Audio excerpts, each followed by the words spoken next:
So, great meditation today. And I was thinking about something that I think is a great challenge in society nowadays, that we tend to either feel like we're not enough or like we are too much.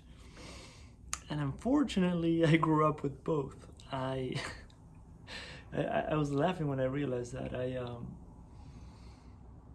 I've always felt I've always had that sense of feeling like not enough. Um, I always felt like I was not a good enough son, even though my parents always showed me and told me, and people around me told me that I was a great son and a great kid and everything. And then I always felt like I wasn't a good enough brother, even though, same thing, everyone around me told me that, and everyone has always said how beautiful the relationship that I've had with my sister while growing up and throughout our lives has been. And I've always said this, she's one of my best friends. She really is one of my best friends. I'm just saying that because she might see this video. That's true. Like that's anyone who knows me close enough personally knows that's true. And I've always had that internal drive to show people that I'm good enough, to impress my parents, to make my sister happy, to make other people around me happy, because I felt like I wasn't enough. I've always it's funny, when I was growing up, I used to get top grades all the time. Like all the kids at school, I want to make a video about this someday because it's actually really funny. All the kids at school would ask me like, "How do you get these grades? Like, what are your secrets?" And it was crazy. One day in recess, in middle school, back in Uruguay, I remember everyone got in a circle, and I was like, "Okay, I'll tell you my secrets." And I just made up shit because I had no secrets. I just said the silliest stuff I could ever imagine. Not from a bad place, just because I was like, okay, just, I don't know, leave me alone. I don't know. There's no secrets here. And even though I got always top grades, I've always felt like I wasn't a good enough student. And I felt like I wasn't impressing my parents enough. And that's a tough place to be as a kid. That's a tough place to be. And I think there's a lot of that in society nowadays, with high achievers and people coming up with books and videos and ideas are showing you how to achieve more and how to get more and how to be someone in social media and all that stuff. And it can be tough.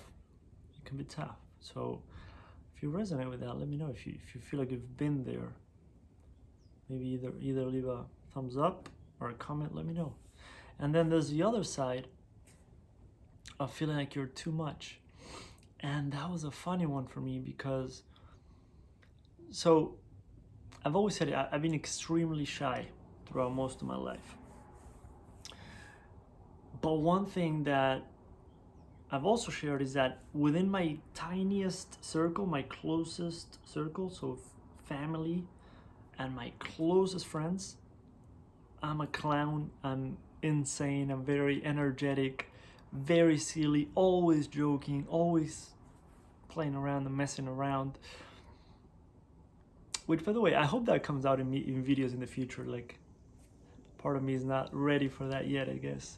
I'm in more like serious mode when I make videos usually. Now, I don't force it, it just comes out that way.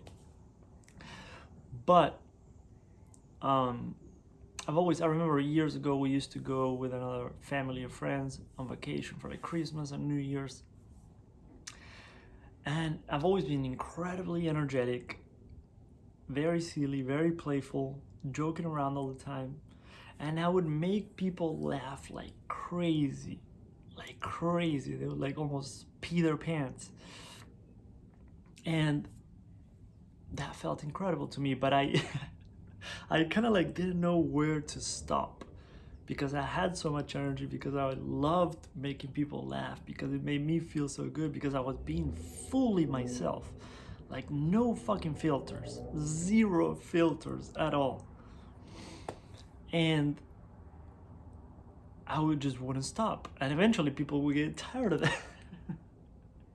I would see my sister getting tired of it, maybe my parents, maybe other people, and that would be really hurtful. Like, I wasn't mad at them, I just kind of felt, I don't know, embarrassed, ashamed, I don't even know. It was a strange feeling of like, oh shit, like I'm too much for people. I gotta slow down, I gotta chill out, I gotta calm down and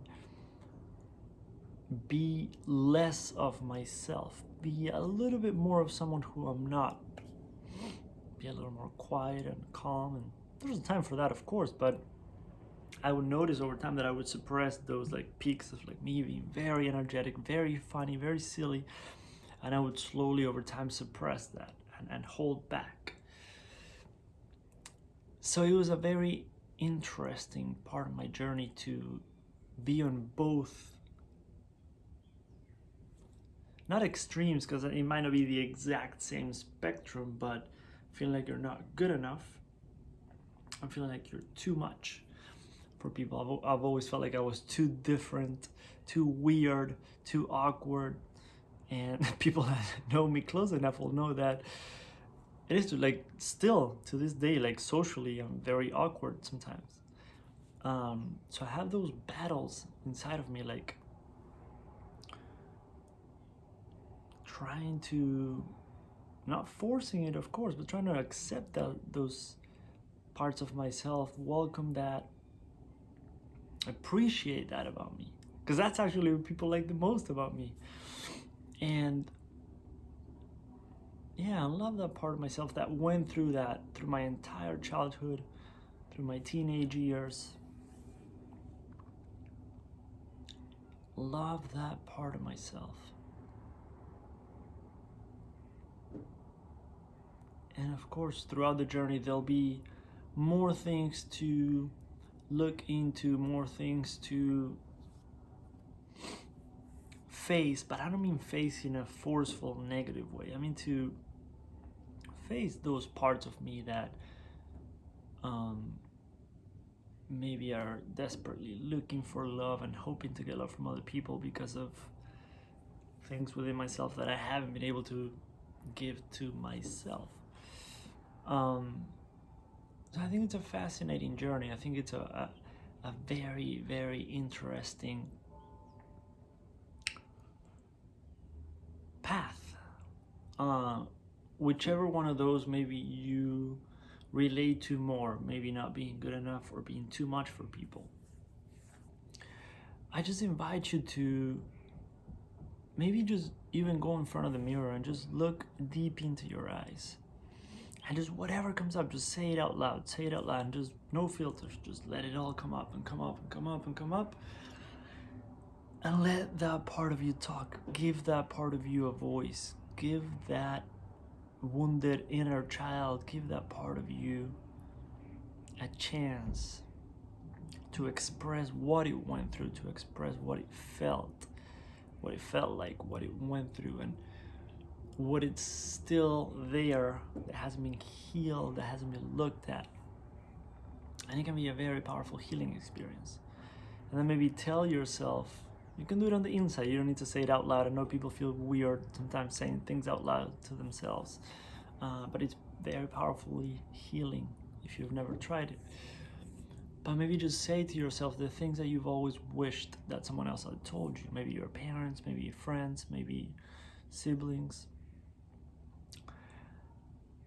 And I love using this phrase because it can go deep and it really resonates.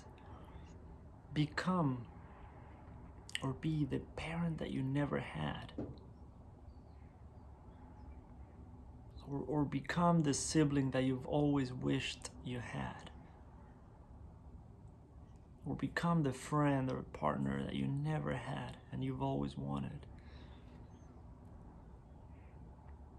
Become that for yourself. Fill your own cup first, so that every relationship in your life can come from a better place, from a place where you're already fulfilling your own needs and you're not begging people, whether consciously or unconsciously, to fill those needs for you. God, that's just a recipe for disaster and very unhealthy relationships. I hope this helps. I hope this helps. Please give it a thumbs up if it did. And please consider sharing it with someone. That way my videos can reach more than just 20 people. I would appreciate that, and I will see you tomorrow. Hope that helped. Hope you have a beautiful day.